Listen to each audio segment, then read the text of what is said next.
నాడు యూనివర్సిటీ మంచి భవిష్యత్తు కోసం తెలుగు విద్యార్థులు ఇష్టపడే university. Call 9059052378 9059052379. Practice makes perfect. Okay, దానంత పనికి మాలిన మాట ఇంకోటి లేదు. శివ రాగానే ఫస్ట్ ఇంటర్వ్యూలోనే ఇరగదీయడు. శివ 1వ ఇంటర్వ్యూకు శివ 100వ ఇంటర్వ్యూకు నక్కకు నాగలో అనుకున్నంత తేడా ఉంటుంది. మరి శివ ఫస్ట్ ఇంటర్వ్యూలోనే టాలెంట్ ఇరగదీసిండా? Practice makes perfect. అంత ఛాన్స్ ఇవ్వట్లేదు కదా ఇప్పుడు ఇండస్ట్రీలో. ఎవరు ఇక్కడికి వచ్చి ప్రాక్టీస్ చేసుకుంటామంటే ఛాన్సులు రావట్లేదు కదా. ఆటోమేటిక్గా టాలెంట్ అనేది మనము ప్లే చేస్తున్న రోల్స్ను బట్టి వస్తుంది. డైరెక్ట్గా అల్లు అర్జున్ గంగోత్రి సినిమాలో చూసిన అల్లు అర్జున్కు, పుష్ప 3లో చూసిన అల్లు అర్జున్కు కోడిపిల్ల లెక్క కళ్ళు తిరిగి కింద పడతాం అందరం. ఆయన హావభావాలు కానీ ఆయన ముఖవర్చస్సు కానీ గంగోత్రి సినిమాలో ఉన్నటువంటి అల్లు అర్జున్కు, పుష్ప 3కి. మరి గంగోత్రిలోనే పుష్ప 3 లాగా ఎందుకు లేడు అల్లు అర్జున్ అంటే? మరి అప్పుడు టాలెంట్ లేదా? సో ఇక్కడ ప్రాక్టీస్ మేక్స్ పర్ఫెక్ట్. అంటే కొన్ని పనికి మాలినటువంటి మాటలు మాట్లాడేటువంటి ఎప్పుడో 50 ఏళ్ళ కింద సామెతలను తీసుకొచ్చి రుద్దే ప్రయత్నం చేస్తారు. సో ఇక్కడ టాలెంట్ అనేది పక్కన పెడదాం, అవకాశం ముఖ్యం. నువ్వు టాలెంట్ ప్రూవ్ చేసుకోవాలంటే అవకాశం ముఖ్యం. శివ అనేవాడు యాంకరింగ్లో తోపు తురుము అని ప్రూవ్ చేసుకోవాలంటే అవకాశం ముఖ్యం. అవకాశం లేకపోతే శివలో టాలెంట్ ఉండదు, ఆ టాలెంట్ డెవలప్మెంట్ ఉండదు. సో ఇక్కడ ఏంది అంటే అవకాశాలు రావడం కోసం మనం ప్రయత్నం చేస్తాం. ఒక సీఎం సీట్ ఎక్కడం కోసం సీఎం ఏం చేస్తాడు అని తెలవాలి అంటే సీట్ ఎక్కాలి. సీట్ ఎక్కిన తర్వాత సీఎంగా ఈయన పనికొస్తాడా రాడని డిసైడ్ అవుతుంది. అట్లనే ఒక అమ్మాయి హీరోయిన్ అయిన తర్వాత ఈ అమ్మాయికి అంత సీన్ ఉందా లేదా అనే విషయం తెలుస్తుంది. సో మనం కనుక నయనతారని తీసుకున్నా, సమంతని తీసుకున్నా, ఏ హీరోయిన్ తీసుకున్నా, ఏ హీరోని తీసుకున్నా వాళ్ళ ఫస్ట్ సినిమాకు, వాళ్ళ 3వ సినిమాకు, వాళ్ళ 30వ సినిమాకు ఎక్స్ట్రీమ్ చేంజెస్ ఉంటాయి. సో ఇవన్నీ ఎట్లా వస్తున్నాయి అంటే ఫస్ట్ సినిమాకి టాలెంట్ లేదు, వాళ్ళు సానబట్టబడతారు. వాళ్ళకు వచ్చేటువంటి క్యారెక్టర్ల ద్వారా వాళ్ళు ఆ లెవెల్కి వస్తారు. అట్లనే ఒక గ్రామస్థాయి సర్పంచ్ నుండి స్టార్ట్ అయినటువంటి వ్యక్తి వాళ్ళ రాష్ట్రానికి, తెలంగాణకు ముఖ్యమంత్రి అయిన రేవంత్ రెడ్డి అంటే ఆయన ప్లానింగు, ఆయన ఎట్లా చేయాలి, ఎట్లా సీఎం కావాలి అనే ఆలోచనల ద్వారా ఇక్కడికి వచ్చిండు. తెలంగాణలో కాంగ్రెస్లో ఎంతోమంది తోపులు తురుములు ఉండగా రేవంత్ రెడ్డి ఎందుకు సీఎం అయ్యిండు అంటే రేవంత్ రెడ్డి టార్గెట్ సీఎం పదవి. మధ్యలో ఉండేవాళ్ళు వేరే వాళ్ళందరూ టార్గెట్ సీఎం పదవి కాదు. కానీ రేవంత్ రెడ్డి మాత్రమే అన్ని కష్టాలు పడ్డాడు, రేవంత్ రెడ్డి మాత్రమే సీఎం టార్గెట్ చేసుకొని వాళ్ళ పదవి వచ్చింది. సో ఇది ప్రాక్టీస్ మేక్స్ పర్ఫెక్ట్. సో మనం ఎంత ప్రాక్టీస్ చేస్తే అంత పర్ఫెక్ట్ అవుతాం. అంతేగాని టాలెంట్ చూపించుకోవాలి అంటే అవకాశం రావాలి, అవకాశం వచ్చిన దాన్ని వాడుకోవాలి. అన్నిటికంటే ధైర్యం కావాలి. There is no development in comfortable zone. కలియుగంలో కంఫర్టబుల్ జోన్లో ఎప్పుడూ డెవలప్మెంట్ ఉండదు. తెలంగాణ రాష్ట్రంలో కాంగ్రెస్ పార్టీలో మనం గనక కాంగ్రెస్ పార్టీలో ఉన్నటువంటి వ్యక్తులను తీసుకుంటే ఒక రేవంత్ రెడ్డి మినహా ఎవరు కూడా జైలుకి వెళ్ళలేదు. రేవంత్ రెడ్డి జైలుకు వెళ్ళడానికి కూడా సంసిద్ధత వ్యక్తం చేసినాడు, అలాంటి ఫైటింగ్ చేసినాడు. అంటే కంఫర్టబుల్ జోన్ దాటి రిస్క్ జోన్లో ఫైట్ చేయడం వల్ల ఇవాళ సీఎం అయినాడు. మిగతా వాళ్ళందరూ ఎక్కడనో దగ్గర భయపడ్డమో, బాధపడ్డమో, వెనకడుగు వేయడం వల్లనో వాళ్ళు అక్కడనే ఉండిపోయారు. ఈయన మాత్రమే జైలుకు వెళ్ళి మరీ ఫైట్ చేసి వాళ్ళ సీఎం అయ్యాడు. అంటే ఎవరైతే కష్టపడతారో వాళ్ళకు ఫలితం దక్కుతుంది, ఎవరైతే కంఫర్టబుల్ జోన్లో ఉంటారో వాళ్ళు కంఫర్ట్ లెవెల్ అట్లనే ఉంటుంది. సో సమాజంలో మనం బయటికి వచ్చి ఫైట్ చేసి అన్నిటినీ ఎదుర్కొని 10 మందితో దొబ్బులు తిని సోషల్ మీడియాలో దొబ్బించుకొని కింద కామెంట్లు పెట్టించుకొని బండనాయదవా దొంగనాయదవా అని కామెంట్లు పెట్టించుకొని సో ఇవన్నీ ఓవర్కమ్ అయ్యి సమాజాన్ని అర్థం చేసుకొని ఓహో వీళ్ళంతా పనికి మాలిన విధవలు కామెంట్ల రూపంలోనే ఉంటారు అని మనం ఫైట్ చేస్తూ ముందుకు వెళ్తేనే మనకు లైఫ్ దొరుకుతుంది. ఇప్పుడు రేవంత్ రెడ్డి గారి గురించి మాట్లాడారు కాబట్టి ప్రజెంట్ జనాల్లోని నెగిటివిటీ నేను ప్రిడిక్షన్స్ని కానీ వేరే వాటిని చెప్పట్లా. నేను ఒక మంచి విషయాన్ని తీసుకొని మాత్రమే చెప్తా ఉన్నాను. నేను మంచి విషయాన్ని మాత్రమే తీసుకొని చెప్పాను. వేణుస్వామి గారు ఎప్పుడు అంటే లైక్ ఇందాక మాట్లాడుతున్నట్టు హీరోయిన్లు మనం టాలెంట్ ఉన్న వాళ్ళు చేస్తాం. ఎక్కువ వేణుస్వామి దగ్గర చేసుకున్న యాక్టర్స్ అమ్మాయిలే ఎందుకు వచ్చి చేయించుకుంటుంటారు పూజలు వేణుస్వామి గారి దగ్గర? ఒక రాజు కావాలంటే రాజ్యం కావాలి, ఒక రాణి కావాలంటే రాజు ఉంటే సరిపోతుంది. అర్థం కాలేదా? ఒక వ్యక్తి రాజు కావాలంటే రాజ్యాన్ని సంపాదించాలి. రాజ్యాన్ని సంపాదించాలంటే సగం జీవితం సంక నాకిపోతుంది ఒక వ్యక్తికి. అంటే శివ అనే వ్యక్తి ఒక 100 కోట్ల రూపాయలు సంపాదించాలంటే సగం జీవితం సంక నాకిపోతుంది. అవును. రైట్. కానీ శివను పెళ్లి చేసుకోవడానికి ఒక అమ్మాయికి మ్యాక్సిమం 10 minutes చాలు. ఎస్, అంటే శివ నచ్చితే చాలు, శివకు అమ్మాయి నచ్చితే చాలు, పని అయిపోయింది. అంటే 10 నిమిషాల్లో ఆ అమ్మాయి 100 కోట్ల వారసురాలు అయిపోయింది. అలాగే 100 కోట్ల అధిపతి కూడా తనకు దక్కిండు. సో అమ్మాయిల డెవలప్మెంట్ అనేది ఎక్స్ట్రీమ్గా ఉంటుంది. ఉదాహరణ, ఒక ఇంటర్వ్యూకు 10 మంది అమ్మాయిలు 3 అబ్బాయిలు వస్తే ఈ 10 మంది అమ్మాయిల ఇంటర్వ్యూలు అయిపోయినాక వీళ్ళు సెలెక్ట్ కాకపోతే వాడి అదృష్టం మహాసుడిగా ఉంటే వాడు వస్తాడు సీన్లోకి. అంతే తప్ప 99% వీడు ఇక్కడనే కథం అయిపోతారు అమ్మాయిల దగ్గరనే, వాడికి అంత అవకాశం ఉండదు. సో కలియుగం అనేది 2002 తర్వాత షిఫ్ట్ అయింది. ఒకప్పుడు ఆడవాళ్ళకి అవకాశాలు తక్కువ, మగవాళ్ళకి ఎక్కువ. ఇప్పుడు టోటల్ రివర్స్ అయింది. ఏంటంటే 95% అవకాశాలు అమ్మాయిలకే ఉంటాయి, ఒక 5% మాత్రమే అబ్బాయిలకు ఉంటాయి. అందుకే అబ్బాయిలు అందరూ ఇప్పుడు అమ్మాయిలా మారిపోతున్నారు అంటారా? బెస్ట్ కదా. ఇప్పుడు మొత్తం జెండర్ అంతా మారిపోయింది. కారణం ఏంటంటే అమ్మాయిలకు ఉండేటువంటి వెసులుబాటు అబ్బాయిలకు ఉండదు. నేను అదే చెప్తున్నా. ఇప్పుడు మగవాడు కష్టపడి పైకి రావడానికి చాలా టైం తీసుకుంటుంది, ఆడవాళ్ళు పైకి రావడానికి చాలా ఈజీగా పైకి వస్తారు. నేను అనేది ఏంటంటే వాళ్ళ కష్టముతో పాటు వాళ్ళ గ్లామర్ వాళ్ళకు తోడవుతుంది. అవును. ఇప్పుడు మీరు ఏ పాయింట్ చెప్పారో అర్థమైంది. ఇప్పుడు అమ్మాయిలకి ఎలాగో అవకాశాలు ఉన్నాయి కదా, మరి ఆల్రెడీ వాళ్ళకి ఎలాగో అవకాశాలు వస్తాయి కాబట్టి మరి మీరు వాళ్ళని ఎందుకు అమ్మాయిలనే చూడడం? అబ్బాయిలు అంటే రాని వాళ్ళకు నేను చూస్తున్నా. ఇప్పుడు వచ్చిన వాళ్ళు నా దగ్గరికి రారు కదా. ఓకే. ఇప్పుడు కరోనా వస్తేనే హాస్పిటల్కి పోతాడు, కానీ కరోనా రాకముందే పండుకోడు కదా హాస్పిటల్. సో అట్లనే వేణుస్వామితో పని ఉంటేనే వస్తారు. రెండవది, అమ్మాయిలకు ఉండే వెసులుబాటు ఏంటంటే అబ్బాయిలు కూడా చేసుకుంటారు నా దగ్గర, కానీ అబ్బాయిల డెవలప్మెంట్ అనేది చాలా తక్కువగా ఉంటుంది. ఉదాహరణ, నా దగ్గరికి వచ్చే అమ్మాయిలు ఓన్లీ సినిమా కోసం రారు. చాలామందికి తెలియదు ఈ విషయం. అంటే చాలామంది ఏమనుకుంటారంటే వేణుస్వామి దగ్గరికి వచ్చే అమ్మాయిలు సినిమా కోసమే వస్తారు, రారు. నా దగ్గరికి వచ్చే అమ్మాయిలు ఒక రాజకీయ నాయకురాలిగా, వక్తగా కావాలని వస్తారు. సో పొలిటీషియన్ కావాలని వస్తారు. అన్నిటికంటే ఎంటర్ప్రెన్యూర్ కావాలని వస్తారు. ఒక బోటికో లేకపోతే ఒక గోల్డ్ షాపో ఏదో పెట్టుకొని బిజినెస్ కోసం వస్తారు. సో నా దగ్గరకు వచ్చేటువంటి వాళ్ళల్లో 10 మందిలో ఒకళ్ళు ఇద్దరు సినిమా ఇండస్ట్రీకి సంబంధించిన వాళ్ళు వస్తారు. 8 మంది వేరే వేరే వేరే వేరే వ్యాపారాలకు సంబంధించి చాలా ఉన్నాయి. ఇప్పుడు లైసెన్సింగ్ చేసేవాళ్ళు ఉన్నారు, చాలామంది తెలియదు. ఇప్పుడు ఢిల్లీలో లైసెన్సింగ్ చేసేవాళ్ళు 100 మంది అమ్మాయిలు ఉన్నారు నాకు తెలిసిన వాళ్ళు. అంటే పెద్ద పెద్ద కాంట్రాక్ట్లు ఇప్పించేవాళ్ళు, పెద్ద పెద్ద వాళ్ళు. సో అలాంటి వాళ్ళు నా దగ్గరికి ఎక్కువగా వస్తారు. అంటే నా దగ్గరికి వచ్చేవాళ్ళు ఈ ఉద్యోగాలు చేసుకునే వాళ్ళు, ఇలాంటి వాళ్ళు రారు. నేనేమంటానంటే job is a biggest scam in the world. ప్రపంచంలో ఉద్యోగం అనేది అతిపెద్ద స్కామ్. సో దాన్ని ఇప్పుడు ఒక కోతి ఉంది, ఆ కోతికి మీరు డజన్ అట్టిపళ్ళు ఇవ్వండి, ఒక 2000 రూపాయలు ఇవ్వండి, అది డజన్ అట్టిపళ్ళే తీసుకుంటుంది. కానీ ఈ 2000 రూపాయలతోటి నేను ఒక 10 గెలలు కొనుక్కుంటానే నాలెడ్జ్ దానికి లేదు. అంటే ఒక రకంగా జాబ్ అనేది ఇచ్చి ఆ వ్యక్తిని మనం మోసం చేయడం. సో జాబ్కి అలవాటు అయిపోయిన వాడు కంఫర్టబుల్ జోన్లోకి వెళ్ళిపోతాడు.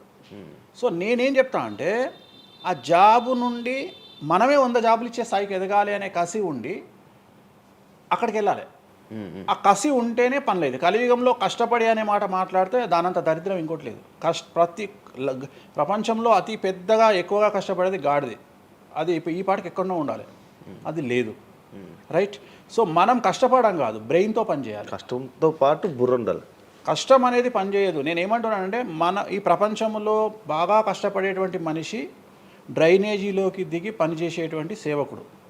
సో ఆయన పడే కష్టానికి పర్ డే 10 లక్షలు ఇచ్చినా తక్కువనే, కానీ మనం ఆయనకి అట్లా ఇవ్వట్లా.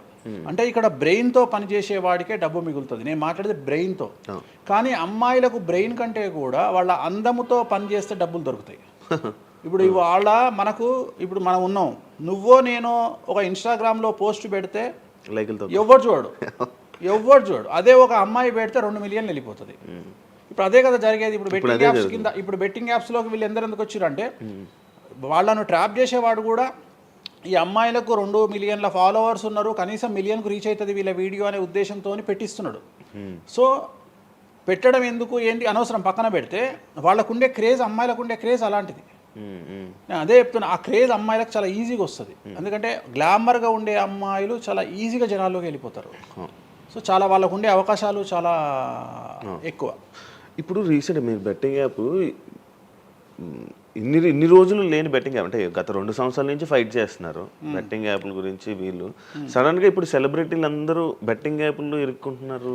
సెలబ్రిటీలే కాదు, 2025 సంవత్సరంలో సెలబ్రిటీ అనే ప్రతి ఒక్కడు ఏదో సమస్య ఇరుకుతాడు. అది అల్లు అర్జున్తోనే స్టార్ట్ అయింది. సో జాతకంలో అల్లు అర్జున్ యోగంలో 6వ ఇంట్లో శని, అల్లు అర్జున్ది కన్యారాశి. కన్యారాశి 6వ ఇంట్లో శనిలో ఉండగా అల్లు అర్జున్ జైలుకి వెళ్ళాడు. సో దానివల్ల ఆయనకు వెంట్రుక ముక్కతో సమానం. ఎందుకంటే తెల్లారు వచ్చి ఆయన టిఫిన్ చేస్తే ఆపలేరు, ఆయన టూర్కు పోతే ఆపలేరు, ఆయన రేపు పొద్దున పుష్ప 3కి 3,000 కోట్లు వసూలు చేస్తుంది, దాన్ని ఎవడు ఆపలేడు. అంటే ఒక వ్యక్తిని జైలుకు పోయి ఇచ్చినంత మాత్రం ఎవడు ఆపలేడు. మహా అంటే బెయిల్ తీసుకొని బయటకు వస్తాం. ఇప్పుడు రేపు పొద్దున ఈ 11 మంది కూడా సరే జైలుకు పోతారా పోరా అంత తీవ్రమైన నేరమా నాకు ఐడియా లేదు. సో వాళ్ళు పోయినా మళ్ళీ 10వ రోజు వచ్చి మళ్ళీ 11 నాడు వాళ్ళు మళ్ళీ స్టేటస్ పెట్టుకుంటారు. దానివల్ల పెద్ద ఒక కొంపలముని ఏదేం లేదు. కాకపోతే ఇక్కడ జాతక రీత్యా ఎందుకే ఇప్పుడు జరుగుతుంది అంటే, ఎందుకు జరుగుతుంది అంటే, ఎవరి జాతకంలోనైతే ఆ ప్రత్యేకమైనటువంటి టైమింగ్ వస్తుందో ఆ టైమింగ్లో ఉండేవాళ్ళు జైలుకు వెళ్ళడమో, సమస్యల పాలవడమో, మీడియాకి ఎక్కడమో. ఇప్పుడు అందరూ మీడియాకి ఎక్కిన అందరు జైలుకి వెళ్ళరు. సో ఇంకోటి ఏంటంటే, ఇప్పుడు ఒకప్పుడు జైలు అంటే భయము, ఇప్పుడు జైలు అనేది క్వాలిఫికేషన్ అంటే జనరల్గా ఇప్పుడు పొలిటీషియన్ అయితే జైలుకు పోగానే సీఎం అవుతాడు అనే నమ్మకం వచ్చింది అందరికీ. అట్లనే కొన్ని నమ్మకాలు వచ్చినాయి. ఇప్పుడు అల్లు అర్జున్ పోయి వచ్చాడు, ఏమైంది? సో అదే సినిమా ఇంకా ఆయన అనుకున్న దానికంటే ఇంకా కొద్దిగా ఎక్కువ డబ్బులు వసూలు చేసింది. సో ఇప్పుడు వీళ్ళు కూడా అంతే. కాకపోతే జాతకాల్లో చూసుకోవాల్సింది ఎందుకు ఇట్లాంటివి జరుగుతాయంటే, అష్టమ శని అంటే 8వ ఇంట్లో శని వచ్చినప్పుడు, 6వ ఇంట్లో శని వచ్చినప్పుడు, 12వ ఇంట్లో శని వచ్చినప్పుడు, 1వ ఇంట్లో శని వచ్చినప్పుడు, 6వ ఇంట్లో గురువు వచ్చినప్పుడు, 12వ ఇంట్లో గురువు వచ్చినప్పుడు ఇలాంటి సంఘటనలు వ్యక్తిగతమైన జీవితంలో జరిగే అవకాశాలు ఉంటాయి. ఇప్పుడు ఏదైతే కన్యారాశికి ఈ నెల 30 వరకు బ్యాడ్ ఉందో అది తులారాశికి షిఫ్ట్ అవుతుంది 1వ తారీఖు నుండి. అంటే ఏప్రిల్ 1వ తేదీ నుండి రాబోయే 2.5 సంవత్సరాల పాటు తులారాశి సెలబ్రిటీలు ఎవరైతే ఉంటారో వాళ్లకు సేమ్ సంచలనాలు, జైలుకు వెళ్ళడాలు, ఇలాంటి సమస్యలు అనేటువంటివి రాబోతున్నాయి. వేణుస్వామి గారు చేసిన తప్పులకి నలిగిపోతూ ఆయన మీద జరుగుతున్న ట్రోల్స్ తీయించడానికి లక్షలు ఖర్చు పెడుతున్నాడనే పబ్లిక్లో టాక్ అనేది నడుస్తుంది. అది ఎంతవరకు నిజం? అసలు పట్టించుకొని అవి ఎంజాయ్. ట్రోల్స్ని ఎంజాయ్ చేస్తారా? ట్రోల్స్ని ఎంజాయ్ చేస్తాను నేను. ట్రోల్స్ని ఎంజాయ్ చేస్తాను నేను. ఎందుకు అంటే నేను నమ్మేది ఏంటంటే, any publicity is good publicity అని నమ్మే వ్యక్తిని నేను. బ్యాడ్ ఆర్ గుడ్ పబ్లిసిటీ నేను అనే పాయింట్ ఏంటంటే, ఒక అంబానీ ఫ్యామిలీ పెళ్లిళ్ళు చేసుకున్నారు, 5,000 కోట్లు ఖర్చు పెట్టి పెళ్లిళ్ళు చేసుకోవడానికి ప్రధానమైన కారణం ఏంది? పబ్లిసిటీ పిచ్చి. వేణుస్వామికి 500 కోట్ల పబ్లిసిటీ ఫ్రీగా వచ్చినప్పుడు ఎందుకు వద్దంటాడు? పిచ్చిన కొడుక వేణుస్వామి అన్నా? కాదు కదా. ఒక ప్రైమ్ టైంలో 7 గంటలకు నేను ఒక ఛానల్లో అరగంట షో కొనాలంటే నాకు కనీసం ₹1,00,000 అవుతుంది. నేను పిచ్చిన కొడుకునా? నాకు వచ్చే పబ్లిసిటీ ఎంత ఎక్స్ట్రీమ్ పబ్లిసిటీ వస్తుంది. నేను ఎప్పుడు బాధపడతా? నా లైఫ్ డిస్టర్బ్ అయినప్పుడు బాధపడతా, నా ఫైనాన్షియల్ రూట్ ఆగిపోయినప్పుడు బాధపడతా. ఇప్పుడు నేను 12వ సంవత్సరంలో సినిమా ఇండస్ట్రీకి వచ్చిన. నా కమాండింగే మీడియా, నా కమాండింగే సినిమా ఇండస్ట్రీ, నా కమాండింగే పొలిటికల్, నా commanding all aspects of life. అలాంటి నేను నా జాతకాన్ని అంటే ఏం తెలియకుండానే బ్లైండ్గా వచ్చి మీడియా ముందర మాట్లాడేసి దొబ్బులు తిని వెళ్ళిపోదాం అనుకుంటున్నా? అంటే నాకంటూ కొన్ని క్లారిఫికేషన్స్ ఉంటాయి కదా. ఇప్పుడు ఉదాహరణ, ఇప్పుడు ఒక వ్యక్తి మీద ఒక లీగల్ అలిగేషన్ వచ్చినప్పుడు వాడు యాంటిసిపేటరీ బెయిల్ తీసుకుందామా, లాయర్ను మాట్లాడుకుందామా, ఏం చేద్దాం అని ఆలోచిస్తాడు కదా. అట్లనే మనం అడవిలోకి వెళ్ళేటప్పుడు టైర్ పంక్చర్ అయితే ఏం చేస్తామని ఆలోచించుకుంటాం కదా. అట్లనే ఒక అడవిలో ట్రావెల్ చేసినప్పుడు మనం ఆలోచించుకొని ట్యాంక్ డీజిల్ ఫుల్ చేయించుకుంటాం కదా. సో అట్లా నాకు ఉండవు ఆలోచనలు. నేను ఆలోచించుకోకుండానే ఇలాంటి పనులు చేస్తున్నా. సో వేణుస్వామిని దెబ్బ కొట్టాలి అన్నా, ఎవరిని దెబ్బ కొట్టాలన్నా ఫైనాన్షియల్గా దెబ్బ కొట్టాలి. బట్ నేను అవకాశం అవతల వాడికి ఇయ్యాను. కారణం ఏంటంటే, ఒక ఎలుకలాగానో ఒక పాములాగానో, ఒక ఎలుక కానీ పాము కానీ తన శత్రువుల దాడి నుండి బయటికి రావాలంటే 7 నుండి 8 బొక్కలు చేసుకుంటుంది ఒక హోల్లో. అంటే ఇటు రాడ్ పెడితే ఇటు వెళ్ళిపోతుంది, ఇటు రాడ్ పెడితే ఇటు వెళ్ళిపోతుంది. సో అట్లనే నేను ఒక 4-5 రకాల ఆర్థిక వనరులను ఏర్పాటు చేసుకున్నా. నా మెయిన్ ఇది కాదు. ఇది కాకుండా ఇంకా 4-5 రకాల ఆర్థిక వనరులను ఏర్పాటు చేసుకున్నా. ఈరోజు దుకాణం బంద్ చేయమంటే ఇదే క్షణంలో దుకాణం బంద్ చేసి కాలు మీద కాలేసుకొని నా పనులు నేను చేసుకుంటా. సో అంత కంఫర్టబుల్ జోన్లో ఉన్నా నేను. సో నాకు టెన్షన్ లేదు. నాకు అంటే నన్ను ఎవడో ఆపేస్తాడు, నేను ఆగేయాలి, ఏం లేదు. హ్యాపీగా వెళ్ళిపోతుంది. సపరేట్ బిజినెస్లు ఉన్నాయి నాకు. 190 వ్యాపకాలు ఉన్నాయి నాకు. నన్ను జ్యోతిష్యం, నేను 4 నెలలు జ్యోతిష్యం చెప్పుకోకపోతే జ్యోతిష్యం మీద సంపాదించేదానికంటే ఇంకో ₹5 ఎక్కువ సంపాదించుకున్నా. ఇప్పుడు మధ్యలో నేను ఒక 4 నెలలు రెస్ట్ తీసుకొని నాకు వేరే వ్యాపకాలు చూసుకుంటే నాకు ఈజీ. ఎందుకంటే నేను కాన్సన్ట్రేషన్ చేయలేకపోతున్నా. సో ఇప్పుడు నాకు దొరికింది మొన్నటి వరకు, నేను ఆ పని చేసుకున్నా. రెండోది ఉగాదికే కదా నేను మాట్లాడేది, తర్వాత ఏం మాట్లాడతా? రెండోది ఏంటంటే కొన్నిసార్లు మనకు కొన్ని విచక్షణ కొన్ని జ్ఞానాలు కలుగుతాయి, కొన్నిసార్లు కలుగుతాయి. ఇప్పుడు నాకు కూడా అదే జ్ఞానం కలిగింది. ఎందుకు అంటే ఇక్కడ వాక్యూమ్ నేను కవర్ చేసిన, టాలీవుడ్లో తెలుగులో వాక్యూమ్ కవర్ చేసిన, ఇక్కడ ఏం లేదు. సో నేను వాక్యూమ్ ఇంకా క్లియర్ చేసుకోవాలి, ఇంకా పెంచుకోవాలి అంటే బాలీవుడ్కు పోవాలి, కన్నడ పోవాలి, తమిళ్ పోవాలి. సో అటువైపు నేను కాన్సన్ట్రేషన్ చేస్తున్నా ఎక్కువగా. అందుకని నేను ఇక్కడ సెలబ్రిటీల గురించి చెప్పడం ఆపేసిన, తెలుగు సెలబ్రిటీల గురించి చెప్పడం లేదు. ఇప్పుడు మీరు పాన్ ఇండియా ఆస్ట్రాలజీ 100% తప్పేముంది. హీరోయిన్ అయిన తర్వాత ఈ అమ్మాయికి అంత సీన్ ఉందా లేదా అనే విషయం తెలుస్తుంది. సో మనం కనుక నయనతారని తీసుకున్నా, సమంతని తీసుకున్నా, ఏ హీరోయిన్ తీసుకున్నా, ఏ హీరోని తీసుకున్నా, వాళ్ళ ఫస్ట్ సినిమాకు, వాళ్ళ 3వ సినిమాకు, వాళ్ళ 30వ సినిమాకు ఎక్స్ట్రీమ్ చేంజెస్ ఉంటాయి. సో ఇవన్నీ ఎట్లా వస్తున్నాయి అంటే ఫస్ట్ సినిమాకి టాలెంట్ లేదు, వాళ్ళు సానబట్టబడతారు, వాళ్ళకు వచ్చేటువంటి క్యారెక్టర్ల ద్వారా వాళ్ళు ఆ లెవెల్కి వస్తారు. అట్లనే ఒక గ్రామస్థాయి సర్పంచ్ నుండి స్టార్ట్ అయినటువంటి వ్యక్తి వాళ్ళ రాష్ట్రానికి తెలంగాణకు ముఖ్యమంత్రి అయిన రేవంత్ రెడ్డి అంటే ఆయన ప్లానింగు, ఆయన ఎట్లా చేయాలి, ఎట్లా సీఎం కావాలి అనే ఆలోచనల ద్వారా ఇక్కడికి వచ్చిండు. తెలంగాణలో కాంగ్రెస్లో ఎంతోమంది తోపులు తురుములు ఉండగా రేవంత్ రెడ్డి ఎందుకు సీఎం అయ్యిండు అంటే రేవంత్ రెడ్డి టార్గెట్ సీఎం పదవి. మధ్యలో ఉండేవాళ్ళు వేరే వాళ్ళందరూ టార్గెట్ సీఎం పదవి కాదు. కానీ రేవంత్ రెడ్డి మాత్రమే అన్ని కష్టాలు పడ్డాడు, రేవంత్ రెడ్డి మాత్రమే సీఎం టార్గెట్ చేసుకొని వాళ్ళ పదవి వచ్చింది. సో ఇది ప్రాక్టీస్ మేక్స్ పర్ఫెక్ట్. సో మనం ఎంత ప్రాక్టీస్ చేస్తే అంత పర్ఫెక్ట్ అవుతాం. అంతేగాని టాలెంట్ చూపించుకోవాలి అంటే అవకాశం రావాలి, అవకాశం వచ్చిన దాన్ని వాడుకోవాలి, అన్నిటికంటే ధైర్యం కావాలి.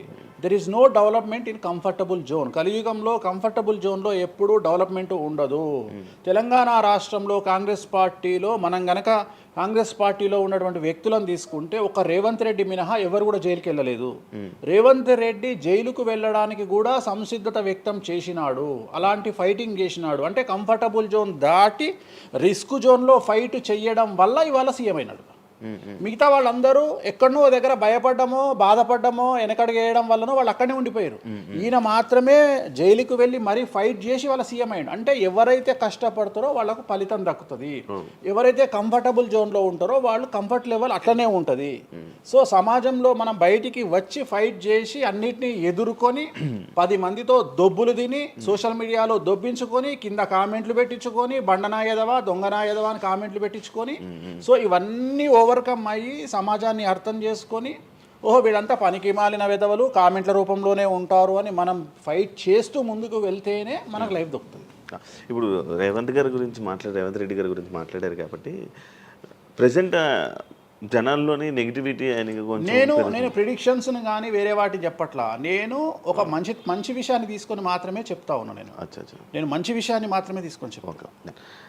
వేణుస్వామి గారు ఎప్పుడు అంటే లైక్ ఇందాక మాట్లాడుతున్నట్టే హీరోయిన్లు మనం టాలెంట్ ఉన్న వాళ్ళు చేస్తాం. ఎక్కువ వేణుస్వామి దగ్గర చేసుకున్న యాక్టర్స్ అమ్మాయిలే ఎందుకు వచ్చి చేయించుకుంటుంటారు పూజలు వేణుస్వామి గారి దగ్గర? ఒక రాజు కావాలంటే రాజ్యం కావాలి, ఒక రాణి కావాలంటే రాజు ఉంటే సరిపోతుంది. అర్థం కాలేదా? ఒక వ్యక్తి రాజు కావాలంటే రాజ్యాన్ని సంపాదించాలి. రాజ్యాన్ని సంపాదించాలంటే సగం జీవితం సంక నాకిపోతుంది ఒక వ్యక్తికి. అంటే శివ అనే వ్యక్తి ఒక 100 కోట్ల రూపాయలు సంపాదించాలంటే సగం జీవితం సంక నాకిపోతుంది. అవును, రైట్. కానీ శివను పెళ్లి చేసుకోవడానికి ఒక అమ్మాయికి మ్యాక్సిమం 10 మినిట్స్ చాలు. ఎస్, అంటే శివ నచ్చితే చాలు, శివకు అమ్మాయి నచ్చితే చాలు, పని అయిపోయింది. అంటే 10 నిమిషాల్లో ఆ అమ్మాయి 100 కోట్ల వారసురాలు అయిపోయింది. అలాగే 100 కోట్ల అధిపతి కూడా తనకు దక్కిండు. సో అమ్మాయిల డెవలప్మెంట్ అనేది ఎక్స్ట్రీమ్గా ఉంటుంది. ఉదాహరణ, ఒక ఇంటర్వ్యూకు 10 మంది అమ్మాయిలు 3 అబ్బాయిలు వస్తే ఈ 10 మంది అమ్మాయిల ఇంటర్వ్యూలు అయిపోయినాక వీళ్ళు సెలెక్ట్ కాకపోతే వాడి అదృష్టం మహాసుడిగా ఉంటే వాడు వస్తాడు సీన్లోకి. అంతే తప్ప 99% వీడు ఇక్కడనే కథం అయిపోతారు అమ్మాయిల దగ్గరనే, వాడికి అంత అవకాశం ఉండదు. సో కలియుగం అనేది 2002 తర్వాత షిఫ్ట్ అయింది. ఒకప్పుడు ఆడవాళ్ళకి అవకాశాలు తక్కువ, మగవాళ్ళకి ఎక్కువ. ఇప్పుడు టోటల్ రివర్స్ అయింది. ఏంటంటే 95% అవకాశాలు అమ్మాయిలకే ఉంటాయి, ఒక 5% మాత్రమే అబ్బాయిలకు ఉంటాయి. అందుకే అబ్బాయిలు అందరూ ఇప్పుడు అమ్మాయిలా మారిపోతున్నారు అంటారా? బెస్ట్ కదా. ఇప్పుడు మొత్తం జెండర్ అంతా మారిపోయింది. కారణం ఏంటంటే అమ్మాయిలకు ఉండేటువంటి వెసులుబాటు అబ్బాయిలకు ఉండదు. నేను అదే చెప్తున్నా. ఇప్పుడు మగవాడు కష్టపడి పైకి రావడానికి చాలా టైం తీసుకుంటుంది, అవును. ఆడవాళ్ళు పైకి రావడానికి చాలా ఈజీగా పైకి వస్తారు. నేను అనేది ఏంటంటే వాళ్ళ కష్టంతో పాటు వాళ్ళ గ్లామర్ వాళ్ళకు తోడవుతుంది. అవును. ఇప్పుడు అదే ఇప్పుడు మీరు ఏ పాయింట్ చెప్పారో అర్థమైంది. ఇప్పుడు అమ్మాయిలకి ఎలాగో అవకాశాలు ఉన్నాయి కదా, మరి ఆల్రెడీ వాళ్ళకి ఎలాగో అవకాశాలు వస్తాయి కాబట్టి మరి మీరు వాళ్ళని ఎందుకు అమ్మాయిలనే చూడడం, అబ్బాయిలు అంటే రాని వాళ్ళకు నేను చూస్తున్నా. ఇప్పుడు వచ్చిన వాళ్ళు నా దగ్గరికి రారు కదా. ఓకే. ఇప్పుడు కరోనా వస్తేనే హాస్పిటల్కి పోతాడు, కానీ కరోనా రాకముందే పోయి పండుకోడు కదా హాస్పిటల్లో. సో అట్లనే వేణుస్వామితో పని ఉంటేనే వస్తారు. రెండవది, అమ్మాయిలకు ఉండే వెసులుబాటు ఏంటంటే అబ్బాయిలు కూడా చేసుకుంటారు నా దగ్గర, కానీ అబ్బాయిల డెవలప్మెంట్ అనేది చాలా తక్కువగా ఉంటుంది. ఉదాహరణ, నా దగ్గరికి వచ్చే అమ్మాయిలు ఓన్లీ సినిమా కోసం రారు. చాలామందికి తెలియదు ఈ విషయం. అంటే చాలామంది ఏమనుకుంటారంటే వేణుస్వామి దగ్గరికి వచ్చే అమ్మాయిలు సినిమా కోసమే వస్తారు, రారు. నా దగ్గరికి వచ్చే అమ్మాయిలు ఒక రాజకీయ నాయకురాలిగా వక్తగా కావాలని వస్తారు. సో పొలిటీషియన్ కావాలని వస్తారు. అన్నిటికంటే ఎంటర్ప్రెన్యూర్ కావాలని వస్తారు. ఒక బోటికో లేకపోతే ఒక గోల్డ్ షాపో ఏదో పెట్టుకొని బిజినెస్ కోసం వస్తారు. సో నా దగ్గరకు వచ్చేటువంటి వాళ్ళల్లో 10 మందిలో ఒకళ్ళు ఇద్దరు సినిమా ఇండస్ట్రీకి సంబంధించిన వాళ్ళు వస్తారు. 8 మంది వేరే వేరే వేరే వేరే వ్యాపారాలకు సంబంధించి చాలా ఉన్నాయి. ఇప్పుడు లైజనింగ్ చేసేవాళ్ళు ఉన్నారు, చాలామంది తెలియదు. ఇప్పుడు ఢిల్లీలో లైజనింగ్ చేసేవాళ్ళు 100 మంది అమ్మాయిలు ఉన్నారు నాకు తెలిసిన వాళ్ళు. అంటే పెద్ద పెద్ద కాంట్రాక్ట్లు ఇప్పించేవాళ్ళు, పెద్ద పెద్ద వాళ్ళు. సో అలాంటి వాళ్ళు నా దగ్గరికి ఎక్కువగా వస్తారు. అంటే నా దగ్గరికి వచ్చేవాళ్ళు ఈ ఉద్యోగాలు చేసుకునే వాళ్ళు, ఇలాంటి వాళ్ళు రారు. నేనేమంటానంటే job is a biggest scam in the world. ప్రపంచంలో ఉద్యోగం అనేది అతిపెద్ద స్కామ్. సో దాన్ని